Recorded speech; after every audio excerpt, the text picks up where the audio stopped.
네, 여러분 안녕하세요. 이현도습니다. 자, 이번 시간에는 아주 꽤 오래된 예제긴 한데 꽤 오래전부터 제가 브이로그업 가지고 대시보드를 만드는 작업에 대한 예제 파일을 가지고 한번 실습을 한번 해볼까 합니다. 그래서 보시는 것처럼 지금 현재 원본 데이터, 그러니까 데이터죠.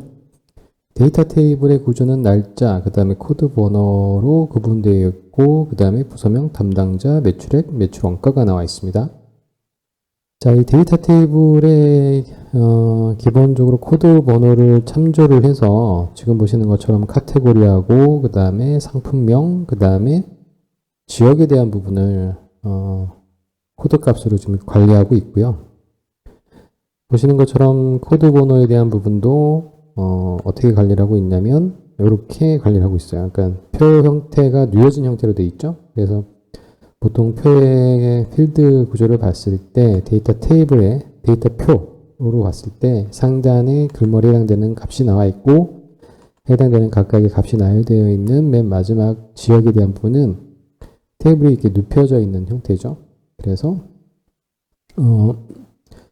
기본적으로 이제 뭐 코드 번호하고 지역에 대한 부분들을 따로 관리하는 그런 형태입니다. 이거 뭐 여러분들 대충 뭐 눈치 빠르신 분들은 아시겠지만 H룩업에 대한 연습을 또 하기 위한 V룩업에서 종류가 V룩업과 H룩업이 있다.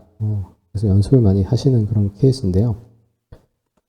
보시는 것처럼 코드 번호의 맨 왼쪽과 가운데 두 자리, 그죠? 가운데 두 자리, 그 다음에 오른쪽의 값을 기준으로 해서 기본적으로 저희가 데이터를 가져오게 되는 그런 구조예요. 그래서 그 코드 번호를 가지고 저희가 왼쪽에서 몇 개, 오른쪽에서 몇 개 이런 식으로 랩트 라이트 함수를 써서 가져오게 되는 거거든요. 그래서 열 분할은 아니죠. 그래서 완벽하게 랩트 라이트 함수를 써가지고 자, 얘를 만약에 저희가 엑셀에서 처리를 한다라고 하면 간단하고 빠르게 한번 먼저 프리뷰를 한번 보시죠. 엑셀 단에서는 어떻게 처리가 되는지. 자, 그러면 먼저 레프트 함수를 가지고요. 레프트 함수를 가지고 자, 요 텍스트에서 그렇죠? 근데 지금 보시는 것처럼 찍는 순간에 얘가 뭘로 나와 있죠? 골뱅이 코드 번호로 나와 있죠? 이 얘기는 무슨 얘기냐면 얘가 데이터가 뭘로 규정되어 있다? 표로 규정되어 있다. 왜냐하면 데이터가 밑으로 쌓일 거니까 일자별로 매출에 대한 정보가 계속 나와 있잖아요. 그러니까 계속 매출은 밑으로 쌓일 거죠. 그래서 표로 만든 거예요. 그래서 얘가 의미하는 건 골뱅이는 뭐냐면 해당되는 그 표에 이 표의 현재 줄을 의미하는 겁니다. 현재 행을 얘기하는 거예요. 그런데 어떤 필드냐면 코드 번호라고 하는 열의 현재 줄. 얘가 지금 이제 G2죠. 그러니까 두 번째 줄에, 코드 번호의 두 번째 줄에 해당되는 값을 의미하는 겁니다. 자, 그래서 여기에서 왼쪽에서 첫 번째 한 개를 가져오게 되면 기본적으로 데이터가 하나 가져와지고 열이 자동으로 늘어나는 거 보이시죠? 얘가 지금 표로 되어 있기 때문에 계산이 너무 편하죠. 자, 그 다음에 미드죠. 미드 함수를 통해서 중간에서 가져오게 되는 거니까 잘 보시면 텍스트, 그 다음에 스타트 넘버에서 시작해서 몇 개를 가져올 건지 마찬가지로 코드 번호가 되겠죠. 여기에서 하나, 두 번째죠. 하나, 두 번째부터 시작해서 몇 개, 하나, 두 개를 가져와야 돼요. 자, 그러니까 스타트 넘버는 하나, 둘, 두 번째 자기 자신 포함해서 몇 개, 두 개 가져와라. 그러면 지금 보시는 것처럼 07, 02, 06 이런 식으로 표현이 될 겁니다. 그리고 마찬가지로 write 함수를 통해서 오른쪽에서 맨 마지막 한 개를 가져오게 되면 기본적으로 그 내용은 해당된 내용 끝나겠죠.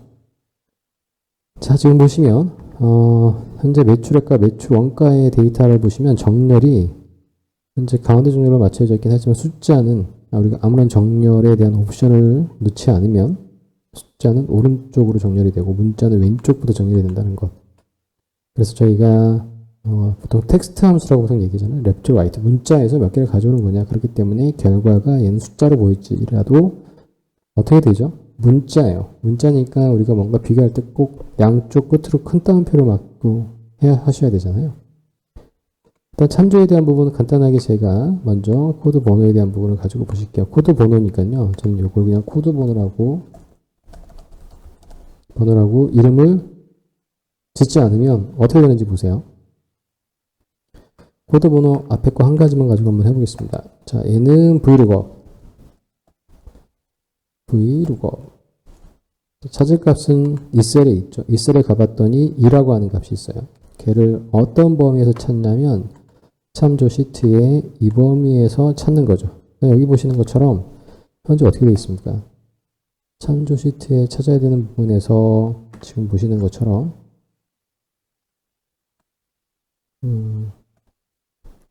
이렇게 열의 참조 시트의 느낌표 A1부터 B4까지 이 지금 보시는 것처럼 행과 열에 대한 부분에 달러 표시가 없잖아요. 그러니까 상대 참조죠. 상대 참조이기 때문에 이를 절대 참조, 고정되는 범위로 항상 이 범위는 고정된 값으로 가셔야 되잖아요. 자, 그냥 함수를 완성해 볼게요. 여기 첫 번째 이 열에서 첫 번째 열에 찾아야 되는 값이 있고 가져와야 될 값은 두 번째 값인데 가져오는 방법은 어떻게 가져온다? 정확하게 가져와라. 그래서 이렇게 마감을 하게 되겠죠. 그럼 지금 보시는 것처럼 이렇게 가져오는 값이 있고 못 가져오는 값이 있단 말이에요. 왜 그러냐면 함수를 보시면 첫 번째 보시는 것처럼 범위가 A1에서부터 B4까지인데 두 번째는 A2부터 B5까지 바뀌죠. 그래서 일반적으로 저희가 범위 참조를 수식에 집어넣을 때는 얘를 코드 번호라고 이름을 줘놓고 코드 번호라고 이 전체 열에 대한 이름을 줘놓고 저희가 다시 이 범위에 대한 부분에서 이 범위가 뭘로 되어 있습니까? 코드 번호라고 하는 이름으로 바꿔주면 지금 보시는 것처럼 어떻게 되죠? 밑에 있는 다시 다 제대로 살아나는 거 보이시죠? 그러니까 이렇게 지금 보시는 것처럼 표로 만들어 놓고 작업을 하게 되면 훨씬 더 편리하게 작업을 하실 수 있어요. 마찬가지로 이제 저희 열에 대한 부분, 그러면 지금 얘를 한 번에 처리한다라고 하면 지금 보셨던 A1열 Vlookup의 골뱅이 열 1에 대한 이 자리에 뭐가 들어가야 되냐면 이 함수가 그대로 들어가야 돼요. left 함수가. 이거를 굳이 할 필요는 없겠죠. 여러분들 화나시죠? 이런 거 보시면 기분이 별로 안 좋아지실 것 같으니까. 그러니까 함수를 매끈하게 한꺼번에 처리하려고 하면 기본적으로 중첩 함수를 쓰셔야 되는데 중첩 함수가 어려운 이유 중에 하나가 뭐냐면 저희가 논리적으로 생각하고 사고하는 방식과 함수가 기술하는 방법이 정반대예요.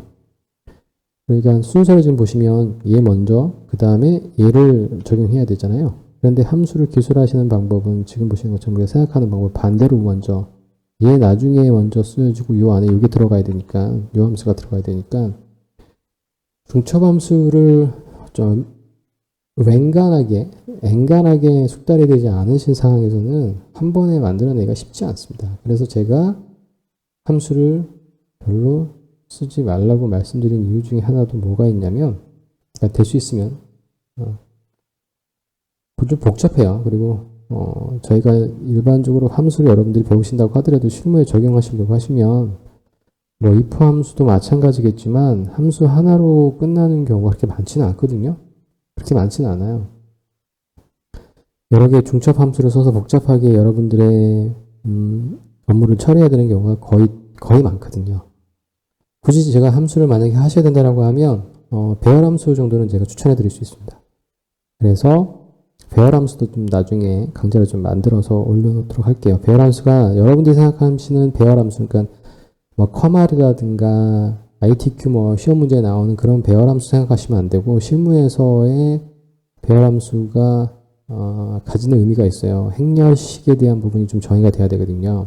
고민 중에 있습니다. 그래서 왜냐하면 수학적인 내용이 좀 들어가야 돼서 또 여러분들이 수학과 담을 쌓은 지가 오래되신 분들은 막 수학적인 이런 내용이 나오면 막 짜증나시는 경우가 좀 많으셔서 그런데 실무적인 측면에서는 우리가 기본적으로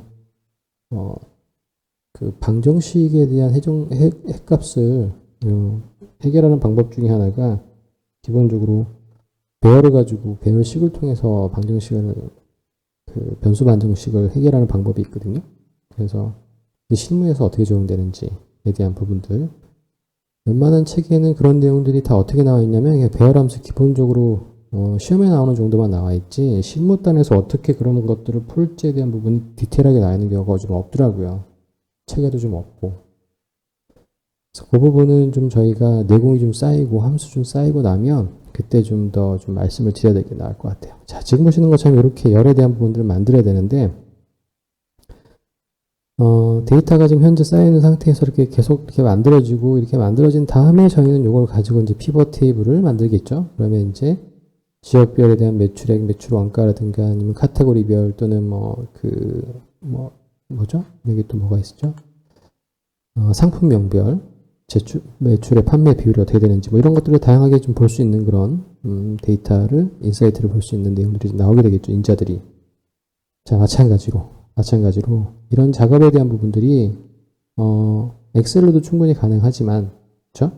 우리가 파워 쿼리를 통해서 이런 것들도 어떻게 쉽게 해결할 수 있는지 개별적인 것들에 대한 부분을 보셨지만 이런 사례를 통해서 이런 것들을 어떻게 조합하고 어떻게 만들어 나가는 건지를 계속 연습을 하시다 보면 여러분들이 내 업무에 이걸 어떻게 적용해야 될지에 대한 어느 정도 감이 오실 것 같아서 가장 중요하고 일반적인 내용이 다 나간 상태에서 좀 더 케이스 바이 케이스로 해당되는 내용에 대한 부분들을 좀 말씀을 드릴게요. 자, 여기까지 오늘 말씀을 드리고 저는 다음 시간에 본격적으로 파워쿼리를 통해서 얘를 어떻게 또 대시보드에 필요한 데이터 원본 소스를 만들고 엑셀에서 그 대시보드 기반으로 해서 엑셀 베이스에서 어떻게 대시보드를 만들지에 대한 부분도 한번 심도 있게 한번 생각해 보도록 하겠습니다. 왜냐하면 제가 엑셀에서 대시보드 만드는 거에 대한 부분들을 잘 말씀을 안 드렸거든요. 자, 오늘 저는 여기까지 말씀드리고, 왜냐하면 내용이 좀 길어질 것 같아서 이걸 다 담으면 한 3, 40분 정도 될 것 같아요. 그러면 30분, 그러니까 제가 볼 때는 한 20분 정도까지는 괜찮은데 20분 넘어가게 되면 거의 많은 분들이 접신을 하실 거예요. 제가 볼 땐 거의 100%일 것 같습니다. 그래서 여기서 끊어서 여러분들 요거 어떻게 되는지, 그리고 또 이 부분 이해되시는 분들은 이제 바로 이제 파워쿼리로 넘어가시면 되기 때문에 내용 보시고 이 정도는 브이로그는 껌이지라고 하시는 분들은 바로 파워쿼리에 대한 기능으로 구현되는 동영상으로 넘어가셔도 될 것 같아요. 자, 저는 여기까지 하겠습니다, 여러분. 감사합니다.